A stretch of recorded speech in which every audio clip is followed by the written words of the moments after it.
The sunrise this morning was amazing. We've got, we had, what's it called? Fog. We don't get fog here very often. But we got fog last night, and it has frosted, hoar-frosted everything. This is the mulberry tree. One of the mulberry trees. So it's just magnificent.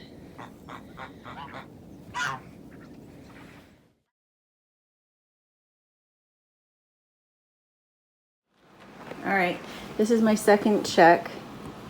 I did one check right after they were born, the second day after they were born. And only one baby didn't make it. So 4, 5, 6, 7, 8. Oh, that was wet. Something there was wet. 8. And they're starting to get ready to hop out of the nest and be running around more with mama. And when they do, we'll give them a different kind of box to be in. One where they can hop back. One where they can hop back in. At this point, it's too high. If they came out of that nest accidentally, they wouldn't be able to get back in and they'd freeze. So we have to get one. All right, there's mama. And I always wear gloves and like long sleeves when I'm in here with the babies. I just reclipped them. She doesn't care. She's very comfortable and confident. There's her hay. There's her pellets. When we have a nursing mom, I absolutely do not let her run out of pellets. I have other things that I will add in, but she has to have food all the time. This is a concern. She dug out some of her fiber, and it's because she got hungry. Paige does chores at night, and she was in a hurry. I don't think she was really focusing, and she didn't refeed and double up on food and water for the mom. And so the mom started digging through the nest box to try and find extra hay that she had used in the nest, because if she can't keep her milk up, the babies will die. And so, what? Oh, so helpful. This is a mom that got left in with her siblings, and we sexed them repeatedly, meaning that we checked their sex to make sure we didn't have a male in there, but we did. We had a male in there. So we think she might be pregnant and maybe even due, because she had started to build herself a nest in the box when we gave it to her.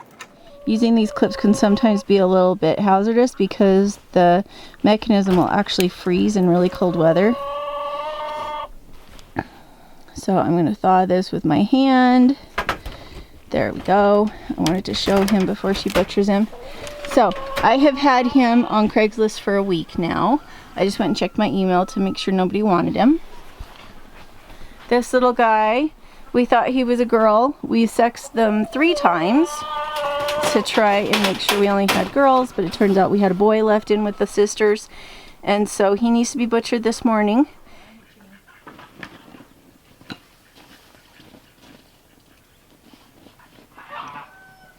Go around. When rabbits are older, it's harder to skin them because their muscles are more attached to their skin, and you have a much harder time taking it off. I just had several parts in the leg tear because they were so attached to the fur that they almost became part of it. So the younger the better, that way you aren't having that happen. So young rabbits are super easy. It's like taking off a sock. yeah. Older rabbits, once you get past 3 months, they are much, much harder to butcher. Yes. And there we go. Her masterpiece in January. A lot of our chickens are starting to lay again, but the ducks probably won't start laying until February. These are the babies that you saw me sorting before. They're kind of poking their little noses out and then seeing just how cold it is and popping their little noses back in. Their eyes are open, and so they could totally come out and probably be fine, but I think they're resistant to the cold, and I don't blame them. If I see even one come out during the day today, we will switch out boxes so that all of them are out, and we'll give them plenty of hay to eat. At this point, what they're going to do when they come out is they're going to chase mom around the cage and nurse all the time and eat hay and drink water and eat pellets. So at that point I need to have a lot of food in this cage. And they're fine without their siblings for a few minutes, but more than a few minutes, and they need to have their siblings to help keep each other warm. Okay, so this mama has put cardboard, she's ripped up cardboard and put it in her bin. So I'm gonna give her some loose things. Usually we do like old ads that are not shiny, and we give her strips of them. And the test is she starts to put those in too. She's probably about to kindle within the next 3 days. Okay, this mama was really thirsty this morning. It's because the babies were out for the first time yesterday. Last night I came out and they had urine soaked bedding, which meant they were climbing on top of their bedding instead of being able to burrow into it. So I put down hay in a little box and Mama's dry wool, and they're all back in there in the paper together so they don't freeze. But Mama's going to be a lot hungrier and a lot thirstier here for a little bit because the babies can go look for her. They can get out of their nest and go find her and nurse whenever they want. So she's got to have enough food, which is why the base of their nest is actually hay. You can see that? That's a big old slab of hay.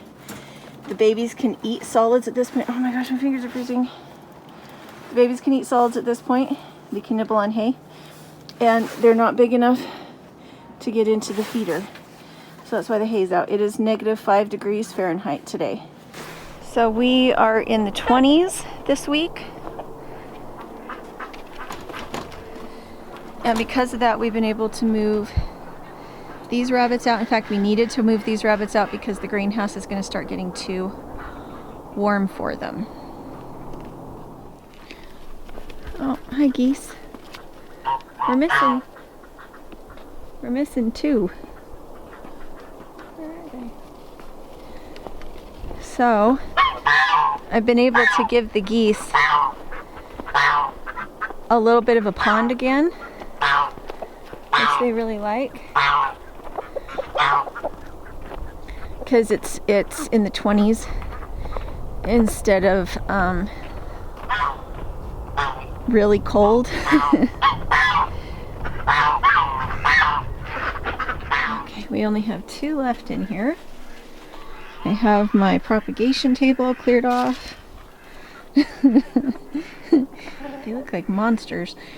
They're dust bathing. This is the only place where we have really good dry dust for them to get rid of mites and skin parasites. So in here dust bathing. Wanted to show you these babies before I finish my video. This is not our normal waterer. I'll show that on the other side. This is for when we put babies out of the nest box the first time. They don't know anything and they'll fall into the water and get wet and then they'll freeze. So this one is raised up. The babies can drink out of it now, but they have to kind of put their paws up on top and drink like that. They can't accidentally fall in and either drown or just get wet. I know it looks really untidy, but the priority right now is to keep them warm and full of food. So I give them a massive amount of hay in the morning. I fill up their pellets, I fill up their wheat and their sunflowers, I fill up their water, and then we do it a couple more times during the day just to make sure. You see how she's kind of breathing heavy? She's warm. It's warmer in here than it is out there. And here in a few days we need to move Mama and babies out because it's just getting too warm in here for Mama. So one thing to notice is the babies are not frantically nursing on her. You see that? They're all over here in the corner or they're all over there. The reason for that is that I have all this hay. If you have a nice clean cage and not massive amounts of food, if cleanliness is your priority instead of feed, what'll happen is this mama will get run ragged. She won't be able to keep enough calories. She'll get really skinny. and she'll be really stressed out. She'll be bouncing all over the cage. She'll be bouncing all over the cage trying to get away from her babies because she's going to be starving to death while they're nursing on her. These guys rarely nurse. They don't need to. They've got a pile of hay. See? He's eating. He's super happy with his lot in life and his ability to just feed himself. Which is why we really have to stay on top of the feed in here. We have to stay on top of the water. We have to stay on top of the feed. So, there we go. We are transitioning other rabbits to fully pellet free.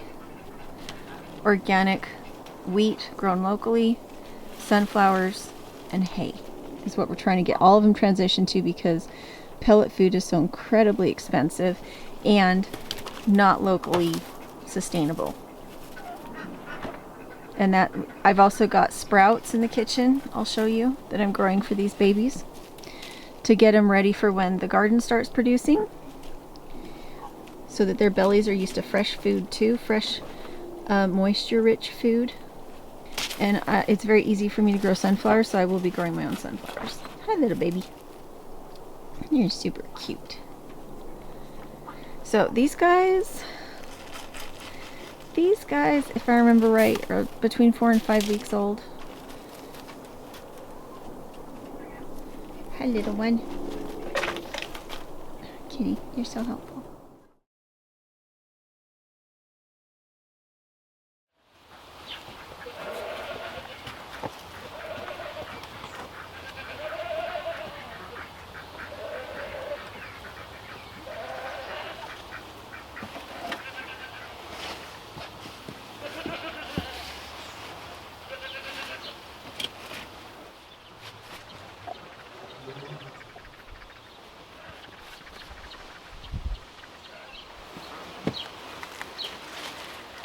Okay, so you might wonder, why am I pulling up all these potatoes? And the reason is I have some fleshy long season crops like cucumbers that really need more space. I have 3 50-foot rows of potatoes up in the front in the soil. I don't know if they'll turn out. There's no way to know until they're done because I'm not going to harvest those early. But I do want to give more space to these other guys because I have so much in the front. And these guys, yeah, they put more potatoes on for me, but they're going to get bigger and they're going to shade everything out.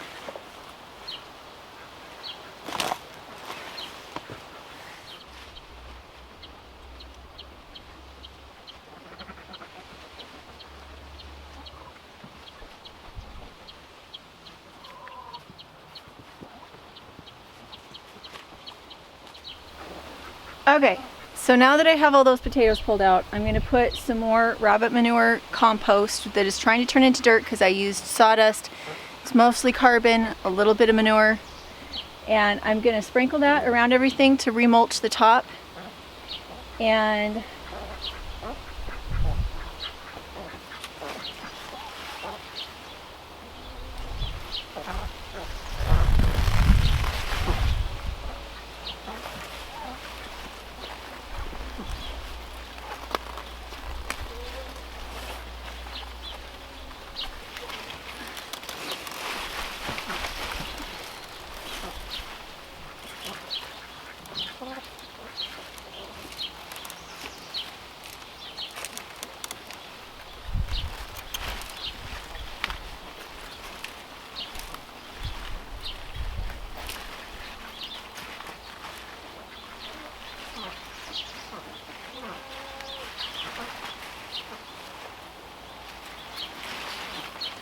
Alright, so these are kohlrabi. If you guys don't know what kohlrabi are, it's kind of like eating a really sweet cabbage heart, but they grow above the ground and they're kind of the shape of a beet. But the rabbits are going to get this.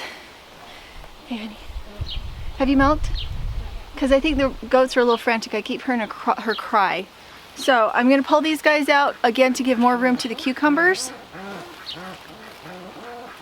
I just don't know where to put them.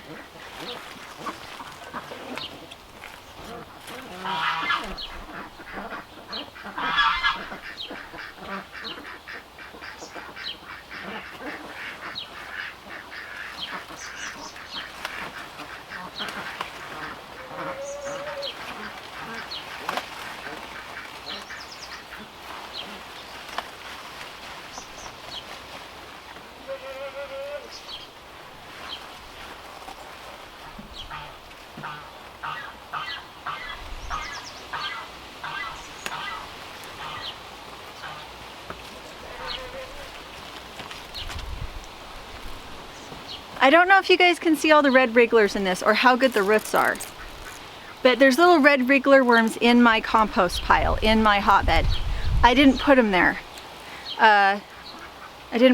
Which is really cool. It means it's totally working. We've got worms coming up from the bottom, but those roots are amazing.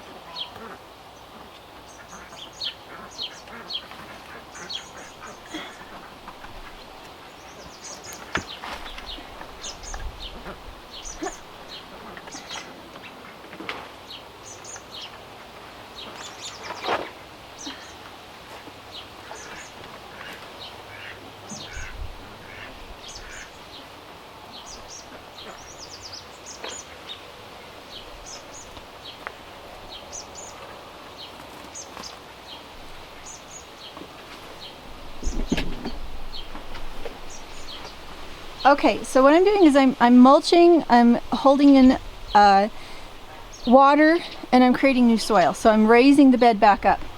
I probably need to put some more right here. Anywhere that I've got a little hole, when I pulled those kohlrabi out, it left a bit of a hole here, so now I've filled it back in. Now if I put straight rabbit manure in here, it wouldn't work. It'd be too rich. It has to be mixed with sawdust or straw or something else. So now it's happy. That cucumber, this cucumber, and that cucumber now have space, and that's what I have to do in these beds. I'm a little bit limited on space, and I have some really big growers in it this time. I love this basil. I need to cut it and get it hung up, and that would give more space to that. So maybe that's what I should do. But there's my harvest of some kohlrabi, lots of potatoes, and these were off of stragglers. We've already harvested this bed once. We just left one stem of a potato on each potato that we harvested. One stem. So I had 3 little stems, single stems, and this is how many potatoes we got, and it's been 6 weeks since we harvested last.